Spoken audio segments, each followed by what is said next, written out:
شروع اللہ کے نام سے جو نہایت مہربان اور بے حد رحم والا ہے۔ ابتدا میں سب لوگ ایک ہی طریقہ پر تھے، پھر اختلافات رونما ہوئے، تب اللہ نے نبی بھیجے جو راست روی پر بشارت دینے والے اور غلط طریقوں کے نتائج سے ڈرانے والے تھے، اور ان کے ساتھ کتاب برحق نازل کی تاکہ حق کے بارے میں لوگوں کے درمیان جو اختلافات رونما ہو گئے تھے ان کا فیصلہ کرے۔ اور یہ اختلافات کے رونما ہونے کی وجہ یہ نہیں تھی کہ ابتدا میں لوگوں کو حق بتایا نہیں گیا تھا۔ اختلافات ان لوگوں نے کیا جنہیں حق کا عمل دیا جا چکا تھا۔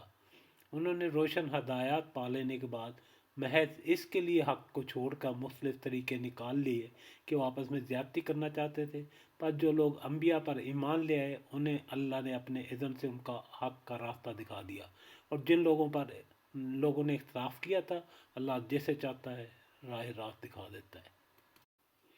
پھر کیا تم لوگوں نے یہ سمجھ رکھا ہے کہ یوں ہی جنت کا داخلہ تمہیں مل جائے گا، حالانکہ ابھی تم پر وہ سب کچھ نہیں گزرا جو تم سے پہلے ایمان لانے والوں پر گزر چکا ہے۔ ان پر سختیاں آئیں، مصیبتیں آئیں، وہ ہلا مارے گئے، حتیٰ کہ وقت کا رسول اور اس کے ساتھی اہل ایمان چیخ اٹھے کہ اللہ کی مدد کب آئے گی۔